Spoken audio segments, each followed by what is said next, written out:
What's up, ladies and gents of Cyberland? So, I'm coming back to you with another Green Day review, and this is for their actual first album that came out in 1990? I think it was 90. 1039 Smoothed Out Slappy Hours. if that's what you want to call it. So, I literally just found out just now that this album, the album that I had purchased had 19 tracks. And the album that was actually released was only 10 tracks. I think they had said that, but I didn't know that. I thought the CD version was like 19 tracks. And, so I guess back then maybe it was on tape, per se. So, with this album,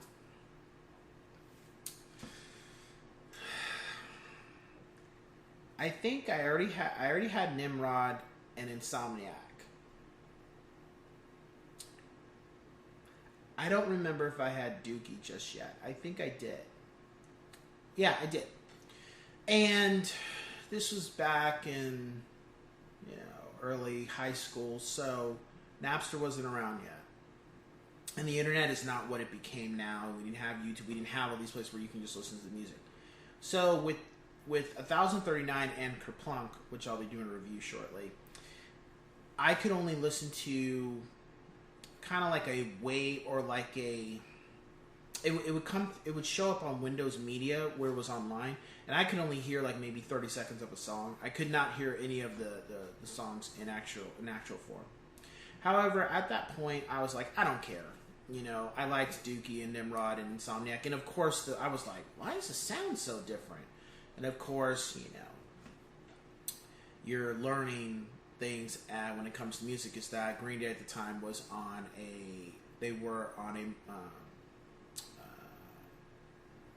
what's that word they call it? Well, they weren't major label. So they were on underground label, Lookout Records. So, I don't remember. I think I was able to go to Target. I think I went to Target and purchased these two albums. Took my bike down there and I purchased... I think I purchased 1039 and Kerplunk at the same... I know I purchased 1039. I think I got 1039 and then I went back and got Kerplunk with my allowance probably a week or two later. So, when I heard the album, it was a huge contrast from what I had heard on the later works.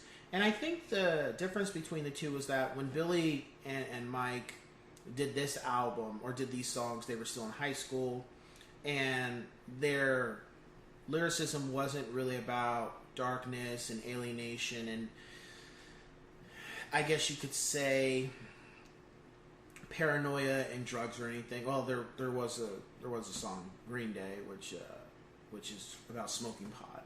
Because at the time when that song was made, they were called Sweet Children. They weren't called Green Day yet. And then it's just funny when you hear the album, the title track, the band name is Green Day, and now the song is Green Day, except that was done under Sweet Children moniker. This is also the album where Trey Cool wasn't part of the band yet. He came in during Kerplunk.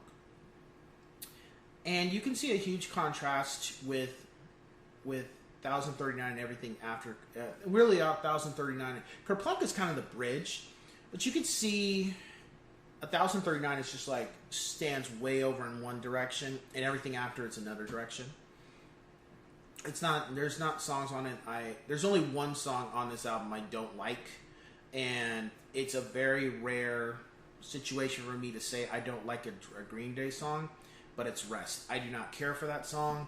I never liked that song. It's one of the few Green Day songs I can say I absolutely like. Hold On, I can say, I can listen to it. Rest, I do not like that song. It's just too slow. It's just dragging. I just don't care for it, and it feels like the band is dragging their feet, oh, let's sing this song so we can get it out of the way. And of course, that's my opinion. There might be people who really like that song. And it's one of those albums I listen to, not as much as the later work, and that's, of course, this is they got... Technically, to me, they have 12 albums, but we're not going to get into the trilogy debate or situation right now. So it sometimes, just to like the aggressive stuff more, whereas opposed to this album was more so about dating and relationships and liking the girl at your school and she's not giving you the time of day, all that kind of high school stuff. So anyway, in regards to my tracks for the album, Green Day, Disappearing Boy, Only of You, Paper Lanterns, and I Want to Be Alone. And there are some really good songs on here that besides that, it's just those are the ones that I really like. However, it's just funny because they still will play Going to Past Luck, and they'll play Knowledge, which technically was by Operation Ivy, but that's on here, but they'll play that. And they will play Only of You. They've been playing that a lot more. And Paper Lanterns. And at the library sometimes. However, they don't really play any. And Disappearing Boy is a rare occasion. I do remember when I saw them at the Pop Disaster Tour, that was the one time that they played that song, and a bunch of people were like, "What is this?" And I was just like, I was rocking out like, "Yeah!" Because it's really special when the band plays the songs that are not part of the radio. They're the songs that are just from the album, and it was really great. It was like, this is for the fans that just don't know the top 10 or something like that. That I remember Billy saying that, so that was pretty cool. My rating for this album, I would give it a 4.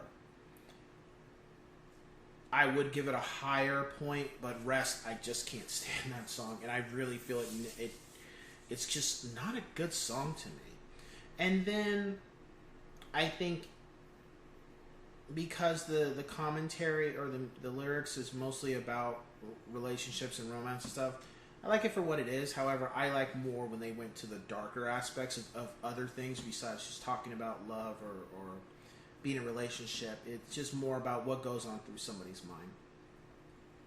So with that being said, I think we will cue the music. Laying in my